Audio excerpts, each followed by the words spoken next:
So when we look across the country, like the one thing that we see pretty clearly is we're starting to see more of a fracturing in economic performance, right? So we went through a couple of years where everybody was growing, labor markets were strong, housing was strong pretty much across the country, and that's starting to change now.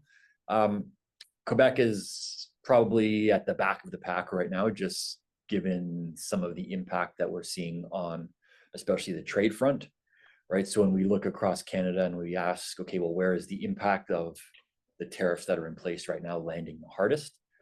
And because of really, uh, high sectoral tariffs on things like steel and aluminum, the impact is falling disproportionately hard on Ontario and Quebec, and Quebec especially is facing, technically the biggest actual weighted average tariff increase relative to what it trades with the US right now. That's correct.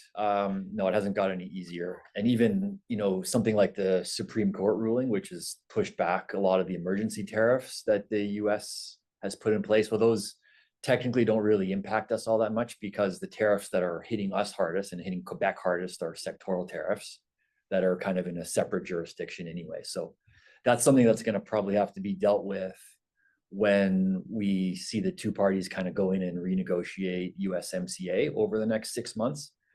And I mean, there's hope that some of those sectoral tariffs get scaled back, but as far as it goes right now, those are a pretty strong chip that the US still has to play with, right? So, and I think the one thing policymakers in Canada realized pretty quickly was that by retaliating with tariffs of our own, we're not having a big influence on the US economy, but we are hurting ourselves further, right? Because if we're importing more inflation into Canada, that not only is more inflation for Canadian consumers, but it makes the Bank of Canada's job more complicated.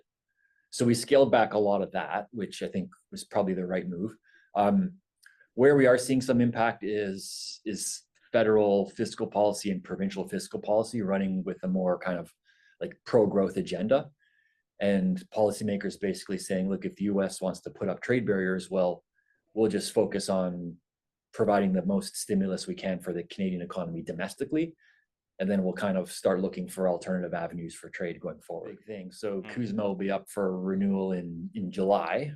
There's nothing that says the agreement has to be renewed, right? That's probably the best case scenario if the two parties come to an agreement and we get something signed, and not even so much just taking off some of the tariffs, but just having the business community know now that these are the rules of the game we're playing with, and having the certainty to go out and make like capital investment and hiring decisions, right?